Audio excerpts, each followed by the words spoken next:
La fibre, la 4G, les campagnes sont connectées, mais pour faire quoi? Là où les services publics reculent, le débit augmente et ouvre de nouvelles perspectives. Un nouveau rapport au travail et aux distances apparaît. Ce qui était hier à 2 heures de route est théoriquement à portée de clic, mais peut-on pour autant parler de désenclavement des zones rurales?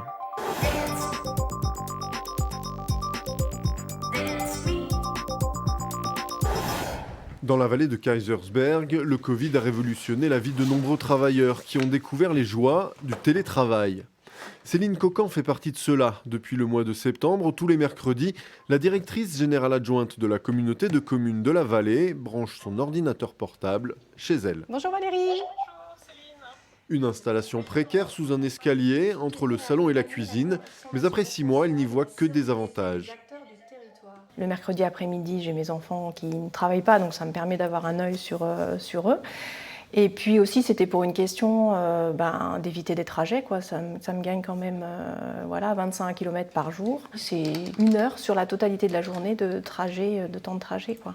Donc c'est 1 heure de plus pour moi dans la journée. Ça veut dire que si je pars à 18 h de la Comcom, ça me fait arriver à 18 h 30. Et bien là, à 18 h, je suis directement chez moi et je peux éventuellement aller faire du sport, faire des courses, etc. Donc c'est un temps non négligeable.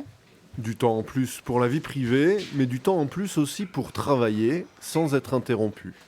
Moi, pour ma part, j'ai l'impression d'être plus efficace ici, chez moi, parce que plus concentrée en fait. Je zappe moins, quoi. Je suis sur un dossier et je vais aller jusqu'au bout, alors que au travail, on vous interpelle, donc vous y allez, etc. Donc vous avez moins la possibilité de faire un travail de fond en fait sur des dossiers.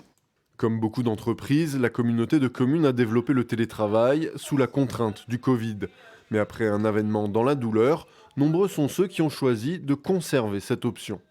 La Comcom n'avait pas les outils justement pour que les gens puissent télétravailler de chez eux. Donc on a mis en place un VPN pour qu'on puisse accéder directement aux documents qui sont sur le réseau de la Comcom, quoi. Et puis à partir du 1er septembre, en fait, on l'a officialisé à 3 jours par semaine maximum. Et donc avec un formulaire à remplir, voir si on avait suffisamment de débit aussi chez soi, etc., pour vérifier que les conditions étaient réunies, pour pouvoir télétravailler. Et du coup, on a quand même quasiment, je dirais, 50 à 60% des agents qui sont en télétravail au maximum, c'est-à-dire 3 jours par semaine. Qu'ils viennent de Münster, Châtenois, Colmar ou Lunéville, qu'ils habitent en bout de vallée, la vallée voisine ou de l'autre côté des Vosges, chaque semaine ce sont des centaines de kilomètres qui ne sont pas parcourus par les agents de la communauté de communes grâce au télétravail.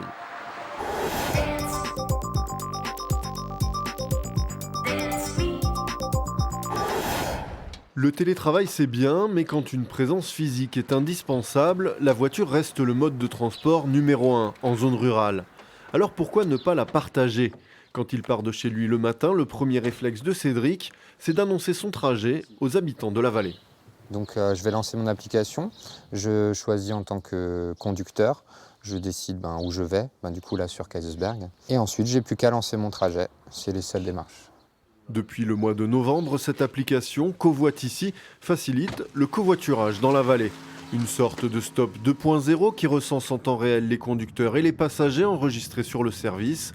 Une appli citoyenne qui transforme un automobiliste isolé en acteur de la mobilité dans la vallée. Pour moi, c'est essentiellement dans un premier temps pour rendre service aux gens, pour également rencontrer du monde au fil de la route. Et du coup, ça permet également d'avoir moins de pollution, de remplir les véhicules, de ne pas être tout seul à bord, de pouvoir discuter, échanger.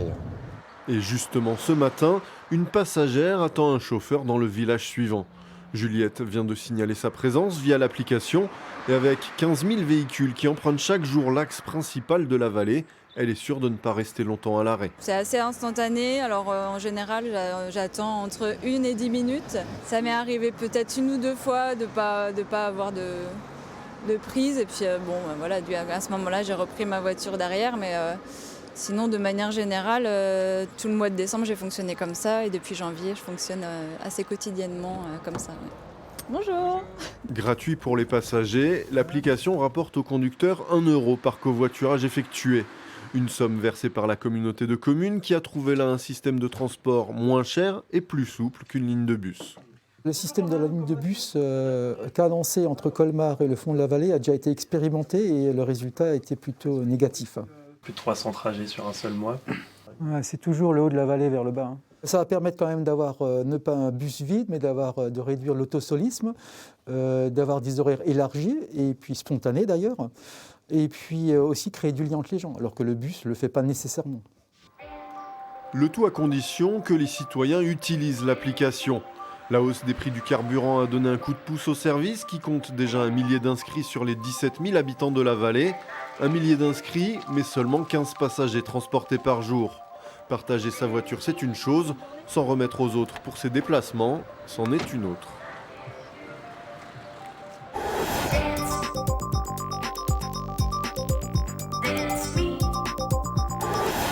Le smartphone pour développer le lien social et la citoyenneté. Sur le sien, Quentin a une petite application baptisée Sauve Life.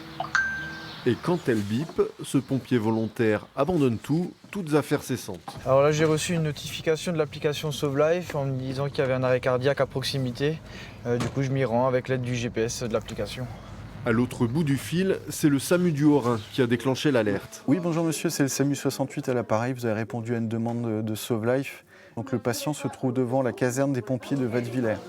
Depuis le mois de juin dernier, Sauve Life fait partie de la panoplie du SAMU qui lance l'application juste après avoir déclenché les services de secours. Donc on voit ici l'incident en cours a été pris en compte par le système. On nous indique également qu'il y a un défibrillateur qui est à proximité. Et ici on voit en gris plusieurs personnes qui ont reçu l'alerte. On ne sait pas encore s'ils seront disponibles, s'ils vont pouvoir se rendre sur les lieux de l'arrêt cardiaque. En tout cas, c'est des personnels qui sont en alerte. On voit qu'ici, il y a un personnel qui a validé l'intervention. Et il apparaît ici en rouge, puisque c'est la personne qui sera envoyée en primo-intervenant pour réaliser le massage cardiaque. Avec un réseau de 5500 citoyens sauveteurs inscrits sur l'application, le SAMU 68 dispose d'un important maillage de secouristes prêts à intervenir en moins de 10 minutes sur tout le département.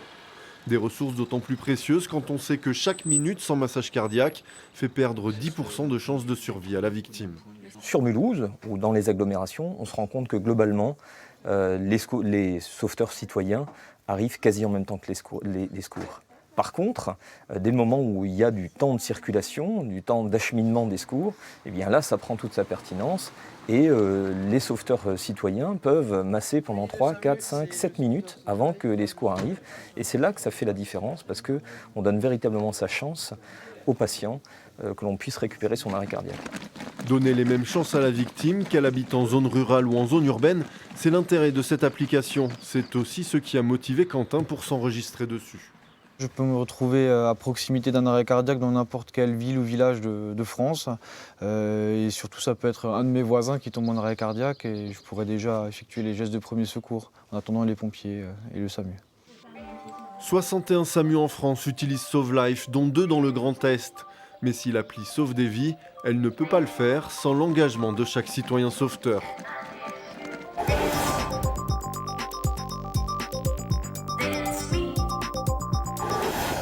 Les solutions numériques pour désenclaver les campagnes existent et se multiplient, mais sans être humain pour les utiliser, elles restent des coquilles vides, vides comme le cabinet de télémédecine d'Oberbruck. Depuis 6 mois, l'expérience commencée en 2016 a tourné court. Voilà, on est dans le cabinet médical d'Oberbruck avec tout le matériel qu'il faut pour faire de la télémédecine ou pour accueillir un médecin.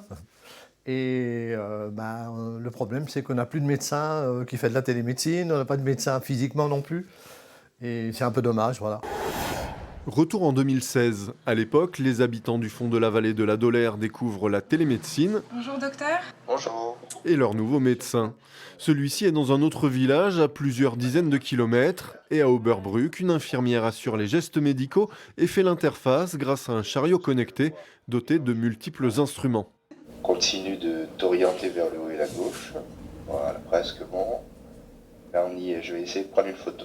Quelqu'un qui vient pour un rhume, une rhinite, comme on dit dans le jargon, on peut tout à fait la consulter, regarder la gorge, voir s'il y a, je vais rentrer dans les termes un peu techniques, un jetage nasal postérieur, s'il y a une otite, s'il y a une répercussion au niveau des tympans, on peut ausculter son cœur, on peut ausculter ses poumons. Hein. Donc pour un motif aussi banal et aussi courant en médecine générale, c'est tout à fait possible.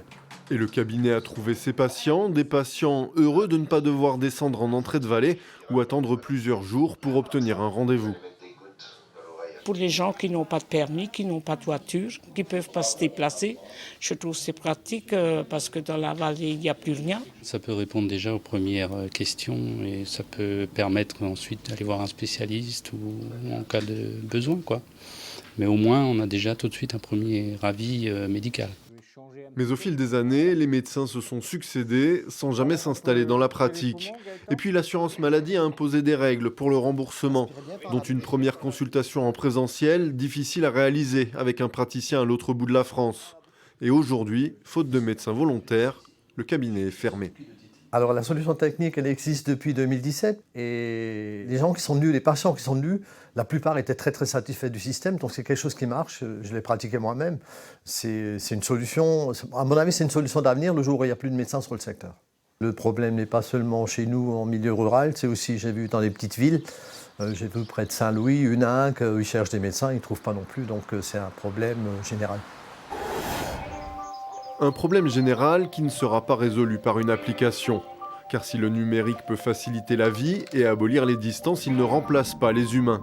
Et si les citoyens peuvent devenir acteurs de leur quotidien, ils ne peuvent pas non plus remplacer tous les services publics.